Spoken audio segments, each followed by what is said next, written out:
Hey you, and welcome to my channel. My name is Tina and my aim is to improve your drawings just like others have done for me when I just started out. It's been a couple of months already since the last video about this topic, so it seems like the perfect moment to give you some new motivational advice. Each time I try to find a different take on a subject, and this time that's no different. So in this video I'm focusing on only two things that might be helpful. Let's first talk about what exactly motivation is. Actually, depending on who you ask this question, you could get different answers. So I am going to give you my answer. For me, motivation is a process that starts, steers and maintains some kind of action or behavior. You could see it as why you do something. Most times when you want something, whatever this is, there will be a pain threshold that holds you back from doing whatever it is. Then your motivation will build up, and when your levels of motivation become greater than a threshold, you will take action. Let me give you an example of what I mean by this. Let's say you wanted to cut down on your sugar intake. You decided you wanted to do this because all of your friends are doing it. But let's say you really love your sodas, so the pain of not drinking your favorite beverage is way bigger than not doing the same as your friends. Hence your motivation is low.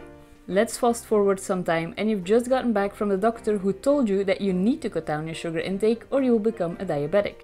All of a sudden you will find it easier not to drink your soda than risking what the doctor told you. The pain of becoming a diabetic becomes bigger than the pain of not drinking your soda, hence your motivation is greater.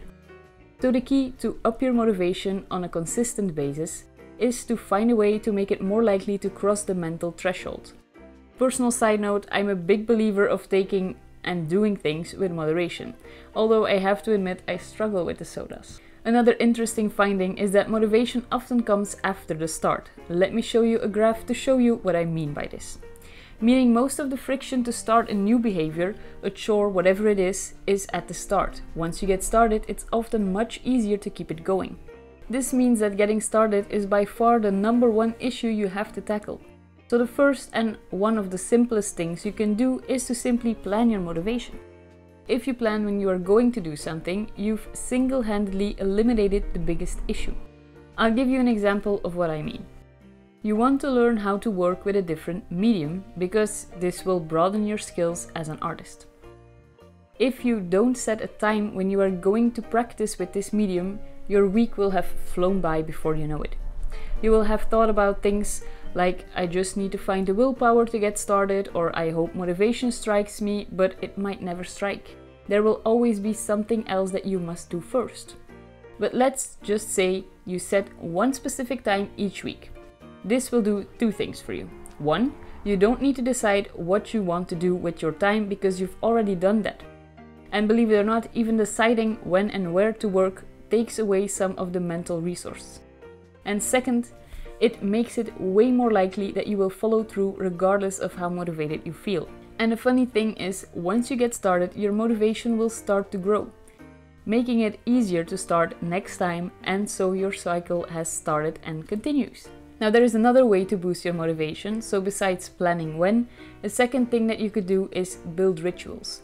The majority of creative people have rituals, even going as far as daily rituals. For example, did you know that Beethoven used 60 beans per cup of coffee for breakfast, which he often counted one by one? Or that Maya Angelou would not write at home, instead she would go up and write in hotels or motel rooms only to return to home in the evening. Rituals follow the same rules of scheduling. Instead of waiting for motivation, your work follows a consistent pattern of routine. The power of the ritual is that it provides a mindless way to initiate your behavior. For example, one of the things that I do before I start thinking about my videos is to simply make a coffee. Taking the coffee to my computer induces the feeling that I am getting started on working. Some rituals you could start that apply to the world of arts could be the following. Make a playlist that is only to be played when you perform a certain creative task. Get yourself a clothing accessory, for example, an apron you love or even an old school beret. So you know, once you put that on, it's game time. And so, once you have done this enough times, it will become tied together with whichever task at hand this means, and it will help you get started. And by now, you know that once you start it, your motivation will be easier. There are three things you do need to keep in mind when thinking about installing a ritual to help you. The first thing is whichever routine you start, you should make it super easy to do. That is why I just mentioned putting on a beret instead of saying switch up your entire outfit. The leather involves way more work, so the chances of doing it become smaller. And the second thing is that you should follow this pattern every single time. If you don't, then your subconscious can never tie the routine to the action. And the entire reason for the routine is something to help you kickstart this action. And the third thing to keep in mind is less important, but if you can incorporate it, it will definitely give you a bonus. It's a big plus if it gets you moving. Think about it, when you are dancing, it's almost impossible not to feel vibrant and energized. Start with physical movement and your mind and motivation will follow. In my example of getting the cup of coffee, as stupid as it may seem, it gets me moving instead of sitting on my couch and taking my laptop.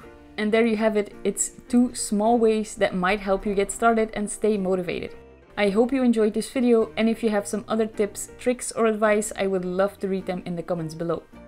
If you already have some sort of routine at place that helps you to get going, I would love to read that too. So make sure to put it in the comments down below. Thank you for watching. I hope you enjoyed this video. If you did, make sure to give it a thumbs up. And I also have a lot of other videos on my channel that might interest you. So definitely check them out. Next Friday, I'll be back with another video. See you then, and in the meantime, I hope you have a great week.